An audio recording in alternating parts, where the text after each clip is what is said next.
Entremos então no momento da palavra, na reunião do cordão. E agora, momento da palavra, na reunião do cordão. Tema de hoje, a idolatria e a abominação de Deus. Deus, ele apenas não gosta da idolatria, ele abomina. Mas para que nós compreendamos essa noite o que significa verdadeiramente idolatria, é preciso que nós falemos de religião, para que nada, absolutamente nada, fique confuso na tua mente. Você que quer adorar esse Deus, mas muitas vezes usa como subterfúgio outros dogmas, outras entidades, outros meios para tentar obter benefícios pessoais, seja pela cura de uma enfermidade, pela restauração de um casamento, por uma porta de emprego, um momento caótico em que a civilização humana passa através do desemprego. Mas eu tenho uma boa nova para você essa noite. Você vai entender a diferença de realmente adorarmos a Deus e a diferença de adorarmos falsos ídolos. Primeira carta do apóstolo João, capítulo 5, versículos 19 a 21. Sabemos que somos de Deus e que o mundo todo está sob o poder do maligno. No mundo jaz o maligno. Sabemos também que o Filho de Deus veio para nos dar esse entendimento, para que conheçamos aquele que é o verdadeiro Deus. E nós estamos naquele que é o verdadeiro, em seu Filho Jesus Cristo. Este é o verdadeiro e único Deus. Ele é a própria vida eterna. Filhinhos, diz o nosso querido e amado apóstolo João, guardem-se dos ídolos. Guardem-se aqui no sentido de fujam, apartem-se, separem-se, distanciem-se, protejam-se, desviem-se desses ídolos. E muitas vezes nós confundimos, porque achamos que toda religião, como muitos adágios que não são bíblicos, a vida inteira eu ouvi, todos os caminhos levam a Deus. E é um grande engodo, porque a religião é uma crença na existência de um poder, um princípio superior, é claro. A religião, ela crê no sobrenatural, do qual depende o destino do ser humano e ao qual se deve respeito e obediência. E na religião, aquele que é um devoto, aquele que de fato se entrega a esse dogma, ele desenvolve uma religiosidade que nada mais é do que uma postura intelectual ou moral que resulta dessa crença. Portanto, o evangelho vai na contramão da religião, porque independente do dogma humano que nós venhamos crer de forma moral, intelectual ou até mesmo litúrgico, Deus está acima de tudo isso e não habita através desses ídolos. Ele não tem como se manifestar através de religiões, porque a única maneira de nós nos religarmos a Deus, como vem do latim a palavra religião, religare, é através do amor ao próximo. Eu só posso me reconectar no Deus que é invisível amando o meu irmão próximo a mim, que é visível. E Tiago, no capítulo 1, verso 27, ele deixa muito claro, teologicamente falando, espiritualmente sendo explicado para você aqui. A religião pura e imaculada para com Deus, o Pai, é esta: visitar os órfãos e as viúvas nas suas tribulações e guardar-se da corrupção do mundo. Idolatria, portanto, é um culto, irmãos, ou uma espécie de adoração a algo ou a alguém, tanto material como espiritual, real ou imaginário, e que se caracteriza pela atribuição de honra a falsos deuses, sobretudo pela materialização de tais objetos de adoração em produtos fabricados pelo próprio homem, representadas através de um desenho, pinturas em quadros, santinhos, esculturas em gesso, em resina, em madeira ou metal, ou até mesmo em estruturas gigantescas que a gente vê por aí. Assim, a idolatria implica no culto prestado a ídolos, ou seja, idolatria é tudo aquilo que se devota, paixão, amor, numa admiração exacerbada, seja a Deus, ou a criaturas, ou a própria criação, ou ao dinheiro, em substituição à verdadeira adoração ao verdadeiro e único Deus, Criador do céu e da terra. Portanto, toda idolatria está diretamente relacionada à escravidão. E isso pode ser entendido de forma muito didática quando nós paramos para ler a Bíblia e entendermos a história do povo hebreu. História essa que espiritualmente, com a escravidão dos hebreus por 430 anos no Egito.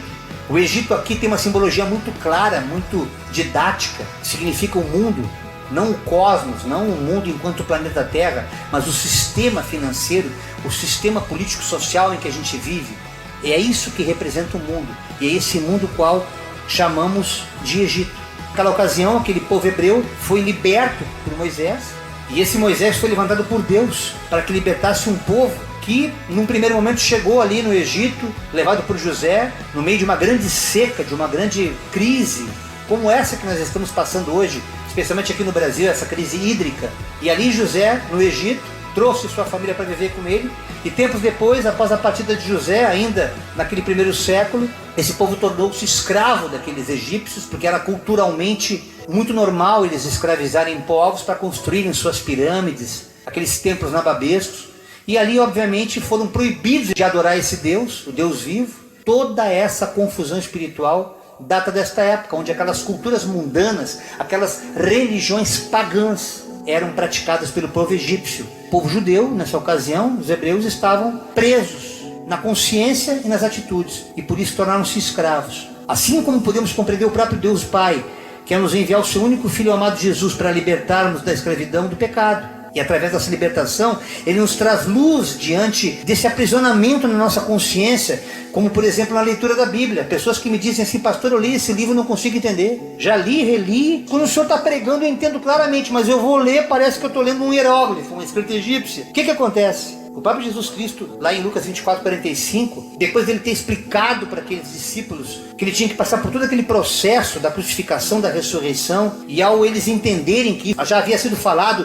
no livro dos antigos profetas, então abriu-lhes um entendimento para que eles compreendessem tudo aquilo que Jesus havia dito, e os antigos profetas também já falavam. E é assim que dá esse estalo. Quando você se liberta dessa idolatria, a sua mente fica livre para compreender o mundo espiritual, a dimensão espiritual, seja treva ou seja luz, porque Deus criou todas as coisas. Mas quando nós submetemos a Deus, vivemos nessa luz, e a treva, ela é subjugada, submetida a essa autoridade, a esse que está entronizado acima de principados e potestades. Portanto, a compreensão desse texto nos dá o entendimento da palavra, e aí o Evangelho brota não mais como uma informação, mas como a própria palavra, como o verbo encarnado, como está escrito no versículo tão famoso que hoje até aquele que não conhece Bíblia sabe de cor: e conhecereis a verdade, e a verdade vos libertará. Por isso que não é de se admirar, o próprio Satanás se disfarça de anjo de luz. Veja bem que muitas vezes nós estamos pensando que ao adorar um ídolo religioso, que você devota uma fé, uma crença,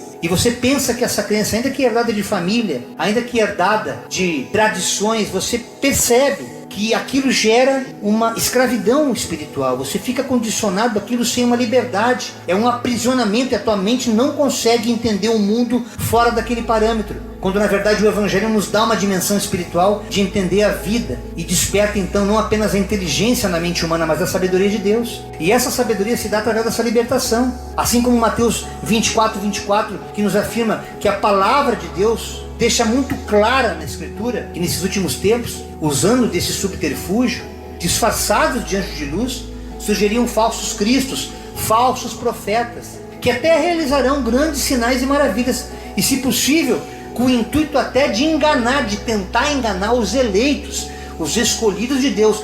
Vejam como isto é sério, meu irmão e minha irmã que nos assiste essa noite. Você que está coxando entre dois evangelhos, você se posiciona com Deus, mas quer adorar outras entidades. E Jesus ele fala muito claro aqui na sua palavra, que ninguém vem ao Pai senão através de mim, lá em João 14:6. Porque Ele é o caminho, a verdade e a vida. Ele é o pedágio cujo preço já foi pago na cruz, com preço de morte, morte de cruz. Ou seja, Jesus é o mediador entre nós e o Pai. E as pessoas ignoram que Deus ele está acessível à humanidade. Mas esse aprisionamento, essa mente cauterizada nos impede de ver esse Deus. Porque o ser humano culturalmente ele foi criado na forma. Você pode ver que as mídias sociais hoje, tudo é a beleza, tudo é o formato, tudo é o consumo. Tudo é aquilo que Satanás quer que seja, ou seja, que nós tiremos o foco do Criador, que criou tudo que aqui nessa terra existe, para que nós nos voltemos para criações do homem. Então a forma, a beleza, a aparência, tudo isso rouba o foco daquilo que verdadeiramente é real. A efemeridade toma lugar daquilo que é eterno. E atualmente vai se distanciando cada vez mais dessa realidade espiritual. E o que nós queremos tratar aqui essa noite, meus irmãos, e não conseguirei falar tudo aqui hoje, deixarei também para outra quarta-feira que tivemos a reunião, dividirei em duas partes. 3 tipos de idolatria que verdadeiramente aprisionam a humanidade. A primeira delas, que já está sendo tratada aqui, é essa adoração a outros deuses, a entidades espirituais. Na outra semana falaremos sobre adoração a criaturas ou a própria criação e adoração ao dinheiro. e aos prazeres. Mas nessa noite eu quero focar na adoração a outros deuses. Isso já era falado lá no Antigo Testamento. Moisés já denunciava isso, inspirado pelo próprio Deus Pai, para que fosse falado àquele povo, que ele havia liberto aquele povo, mas que as práticas ali erigidas a altares de Baal, a altares de deuses mortos, aquela prática deveria ser extirpada do meio judeu.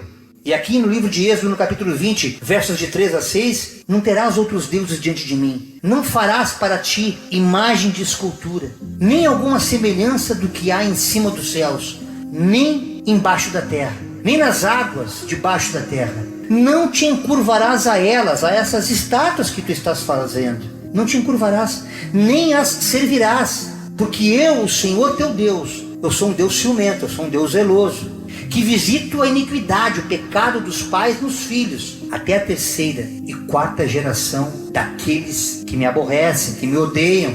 E faço misericórdia a milhares dos que amam e aos que guardam os meus mandamentos. É claro que com a vinda de Cristo, irmãos, aquilo que a gente chama de maldição hereditária, enquanto Cristo não entra na vida dessas pessoas, passamos verdadeiramente escravos de geração em geração debaixo desse jugo.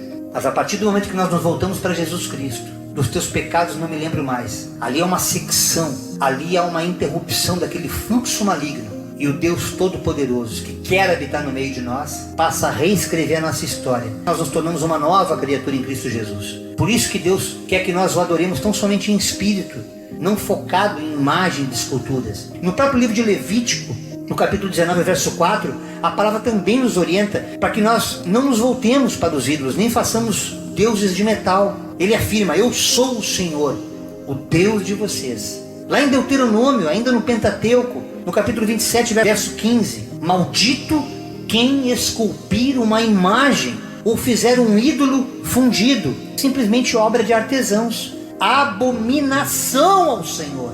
E ainda pegar esse ídolo e levantá-lo e colocá-lo secretamente num lugar escondido, num lugar alto, num altar. Todo o povo respondendo dirá amém, amém. Amém ou não amém? Amém. Muitos incautos se precipitam em dizer amém, não levando a sério que esse amém, ou seja, que assim seja, é uma concordância do que você liga na terra ligado no céu. Há poder na nossa palavra. Tudo que lançarmos na nossa boca tem poder no mundo espiritual. Seja uma palavra de amor ou uma palavra de ódio. Você liga no céu, como você pode desligar. Quantos casamentos rompidos, quantos relacionamentos extirpados, porque o diabo tem usado a boca de muitos. Muitos têm emprestado a boca para o diabo. E as pessoas vão falando daquilo que o coração está cheio, porque não se esvaziaram dessa idolatria, mas encheram-se desse engano, não tendo espaço para habitar o Rei da Glória, o Deus Altíssimo. E o profeta Isaías também falou claramente aqui no capítulo 40, versículos 18 a 20. A quem vocês compararão Deus? Vocês vão querer comparar Deus com algum desses ídolos? A outros senhores ou senhoras? Como poderão representá-lo? Vão imaginar que vão fazer lá o Cristo Redentor, uma imagem gigante, mas é Jesus, pastor, que a gente está adorando. Não, você está adorando uma imagem de escultura feita por artesão, porque Ele quer que nós o adoremos em espírito, para justamente não adorarmos a criação do homem, mas o Deus que criou, que não pode ser criatura, quer ser adorado. Isso aqui choca muita gente, porque o próprio Isaías já falava isso. Como poderão representá-lo? Uma imagem que funde o artesão e que o ourives cobre de ouro, ele modela com correntes de prata. Obviamente aquele que pode mais, que tem poder aquisitivo, vai fazer um Deus poderoso, todo banhado em ouro. Ou aquele pobrezinho que faz aquele ídolo apenas com um pedaço de pau, lá um pedaço de madeira que achou num rio, e ficam erigindo, procuram um marceneiro para fazer uma imagem que não caia, É triste, irmãos, porque eu fui um desses tais, que por muitos anos fiquei escravo de idolatria em muitas religiões. E não estou aqui para falar de nenhuma delas, porque aquele que tem ouvidos ouça o que o Espírito Santo diz essa noite às igrejas, e a você também que ainda não entendeu esse mistério espiritual. Não estamos falando aqui de crenças humanas, estamos falando aqui de verdades espirituais ditas pelo próprio Deus. E Paulo a reproduz de novo na sua primeira carta, no capítulo 10, versículos 13 e 14. Não veio sobre vós tentação, senão humana, mas fiel é Deus, que não vos deixará tentar acima do suportável. Antes, com a tentação, dará também o escape, para que a possam suportar. Portanto, meus amados, fujam da idolatria. Nós falaremos mais tarde sobre esse versículo, quanto ao medo, à opressão que muitas religiões fazem sobre esses devotos, com obrigações que precisam fazer, e esse medo, esse pavor faz com que essas pessoas continuem escravas, e suas mentes continuam catequizadas por essa falsa doutrina, por essa doutrina de demônios. Pregação extra que estará no nosso canal, da qual eu já falei. E enquanto nós não nos libertamos dessa mentira espiritual, nós não conseguimos ter um verdadeiro encontro com Deus. Por isso Deus fala que você não deve ter medo de nada, absolutamente nada que te aprisione. E abandone esses ídolos, porque eu também os abandonei. Eu os tinha por estimação. Mas quando eu entendi que era o Deus vivo que falava comigo, Ele próprio falou ao meu coração essa palavra de Coríntios, que Ele não nos dá um peso maior, uma cruz maior do que aquela que nós podemos suportar. Ele jamais vai nos tentar acima daquilo que nós podemos verdadeiramente suportar. Por isso Ele nos diz claramente: não veio sobre vocês nenhuma tentação humana, nada, mas Deus é fiel. Nenhum dogma humano pode escravizar vocês. O próprio Davi, ao escrever o Salmo 16, ali no verso 4, ele fala: grande será o sofrimento dos que correm atrás de outros deuses. As dores se multiplicarão, aqueles que fazem oferendas a outros deuses. Eu não participarei dos seus sacrifícios de sangue, e os meus lábios nem mencionarão os seus nomes. Quando Davi fala no primeiro versículo desse Salmo 16, onde ele pede para Deus guardá-lo, porque somente nele ele confia, a partir do momento que ele declara Deus como seu Senhor, quando aquilo torna-se uma verdade espiritual no seu coração, o medo vai embora, porque o amor lança fora todo medo. O amor de Deus, quando entra em nosso coração, ele tira esse medo que nos aprisiona na idolatria. Há muitos idólatras aqui que não têm convicção de fé, que sabem já que são deuses mortos. Eu não quero aqui falar religiões, porque nós não mencionemos, e eu não vou dar ibope para nenhum deles. Quem tem ouvidos ouça, porque nem mencionarão os seus nomes. Nós não vamos mencionar o nome de ninguém, mas são essas medianeiras, mediadoras, senhores que você devota a fé, padroeiros, padroeiras, que a cultura absorveu como uma verdade espiritual, mas é um dogma religioso humano. Você só vai entender isso aí quando você abrir mão disso em favor do Deus Altíssimo. E o profeta Isaías novamente ele declara no capítulo 2, verso 8: sua terra está cheia de ídolos, eles se inclinam diante da obra das suas mãos, diante do que os seus dedos fizeram. Imagina você fazer um Deus de barro e ficar rezando e fazendo o sinal de cruz, quando a palavra fala que maldito é aquele que foi crucificado no madeiro.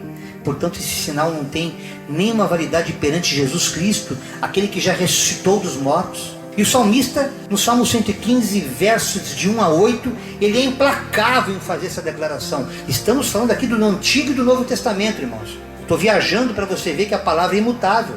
Ela transcende a Escritura. Quando o salmista fala que ele não quer glórias para ele, nem para a nação da qual ele pertence, então ele nos diz: não a nós, Senhor, não a nós, nenhuma glória para nós, mas sim ao teu nome, somente ao teu nome, por teu amor e por tua fidelidade. Porque perguntam as nações: onde está o Deus deles? Aquelas nações idólatras. O nosso Deus está nos céus, porque Ele não pode habitar em templos feitos por mãos humanas, e pode fazer tudo o que lhe agrada. Os ídolos deles, de prata, de ouro, de madeira, de barro, de gesso, são feitos por mãos humanas. Vai vendo como é que fica o texto aqui agora, meu irmão e minha irmã. Esses ídolos têm boca, mas não podem falar, porque eles não conseguem se expressar segundo a vontade de Deus. Eles têm olhos, mas não podem ver, porque estão com a mente cauterizada para enxergar a verdade espiritual. Eles enxergam aquilo que aquele dogma passou para eles de geração em geração. Têm ouvidos, mas não podem ouvir, não podem compreender. Só Jesus é o Senhor, que não há outro que possa mediar o nosso relacionamento com o Criador, a não ser o próprio Filho, o qual Ele enviou por amor de nós. Porque Deus amou o mundo de tal maneira que deu seu Filho unigênito, para que todo aquele que somente nele creia não pereça e tenha vida eterna. Mas não adianta. Tem nariz, mas não sente cheiro de nada. Ele não consegue sentir o cheiro da vida, porque o evangelho para uns é cheiro de vida para vida, mas para outros é cheiro de morte para morte. Tem mãos, mas nada podem apalpar. Eles não conseguem ter a percepção nem tateando, porque ao tocar naquelas esculturas, eles presumem que dali possa abrir a boca e aquele ídolo vai falar com ele, quando na verdade são sinais que muitas vezes até podem vir, como já vi alguns dizerem: você não sabe o que aconteceu. Sim, Satanás ele é astuto para fazer sinais, prodígios, para enganar, se possível, os filhos de Deus, assim como os falsos profetas. Da sua voz não sai som nenhum. E olha o que o salmista fala: tornem-se como esses ídolos, os quais eles adoram, os que fazem, e todos os que nele confiam. É muito triste isso, irmãos, porque a gente vê que toda idolatria ela aprisiona, como já falei aqui hoje. Toda idolatria não permite que nós avancemos no mundo espiritual e não conquistemos as bênçãos que Deus já disponibilizou. Para que nós possamos viver essa verdade espiritual, para que nós não nos corrompamos diante dessas tradições que nos foram passadas. Eu quero adorar esse Deus vivo. O próprio profeta Isaías, no capítulo 45, verso 20, deixou essa pérola, que é o que nós do Ministério Cristão Cordão de Três Dobras praticamos. Estamos inclusive praticando aqui essa noite. Ajuntem-se, congreguem-se e venham, reúnam-se, vocês fugitivos das nações. Ignorantes são aqueles que levam em procissão as suas imagens de escultura, feitas de gesso ou de madeira, que oram e rogam a deuses que não podem fazer nada por eles, nem mesmo salvar.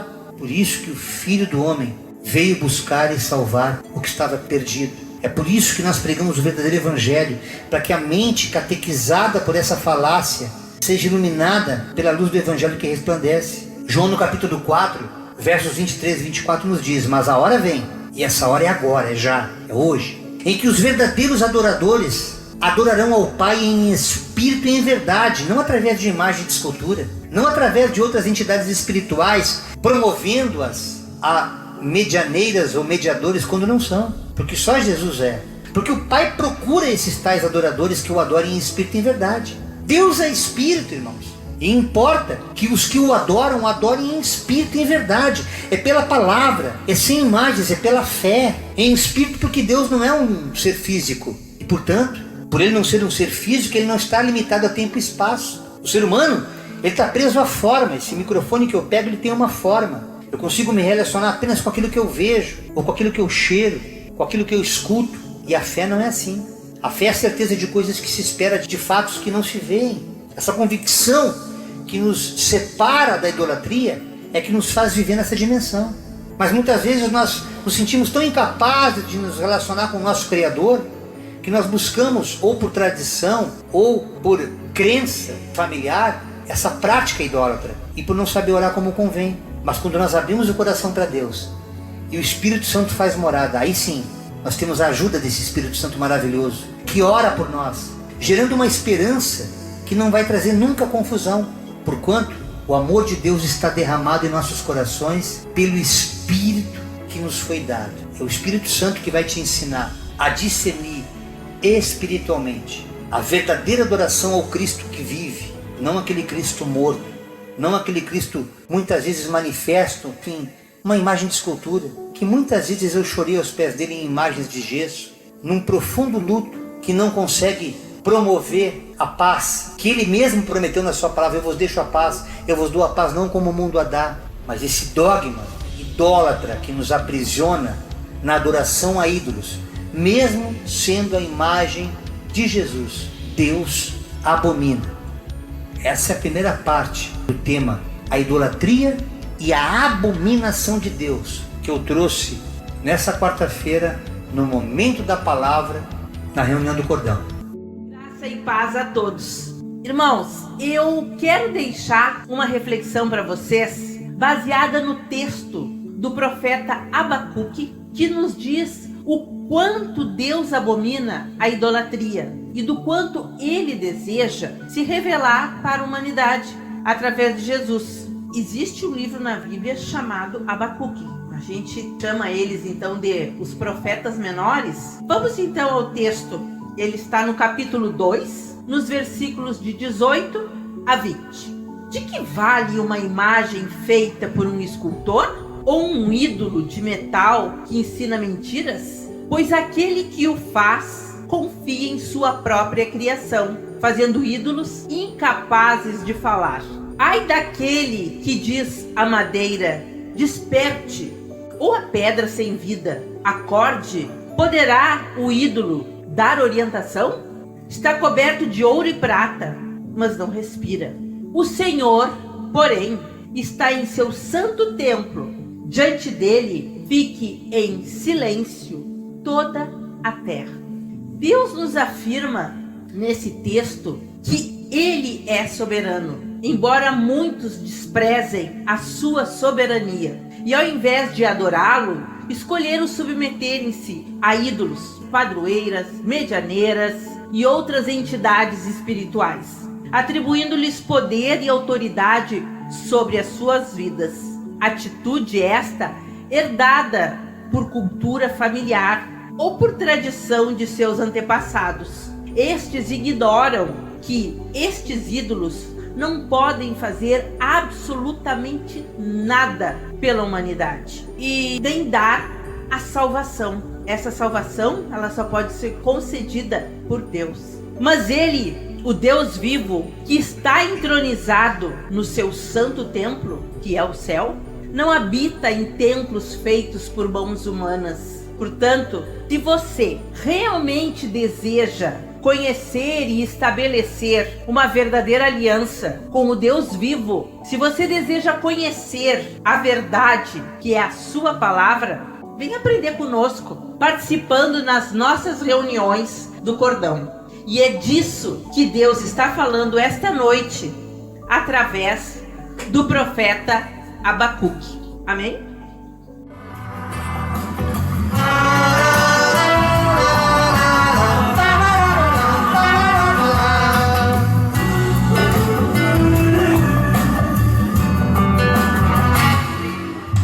Reconhecer o Deus que está em mim. Pro mundo é difícil compreender, mas se você ouvir o que eu tenho pra falar, é notícia boa, creia que ela pode te salvar. O mundo nos engana, ele é mau, mas para Deus você é especial.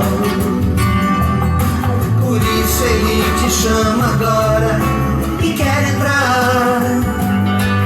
Basta abrir teu coração e Ele vai te transformar. Chegou o tempo de Jesus mudar a tua história. Você vai descobrir o que é realmente ser feliz. Aqueles sonhos que você talvez já tenha esquecido, Jesus não esqueceu de nenhum deles, pode confiar. Depois de tantas lutas talvez você tenha desistido. Uma nova que Jesus deseja te abençoar.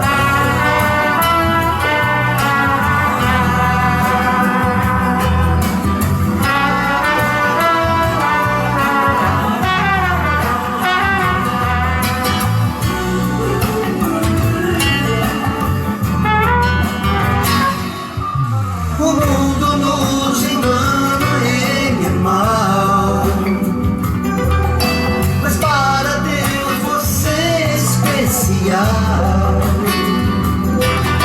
Por isso Ele te chama agora e quer entrar. Basta abrir teu coração e Ele vai te transformar. Chegou o tempo de Jesus mudar a tua história. Descobrir o que é realmente ser feliz. Aqueles sonhos que você talvez já tenha esquecido,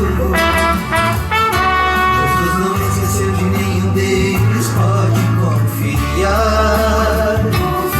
Depois de tantas lutas talvez você tenha desistido. A boa nova é que Jesus deseja te abençoar.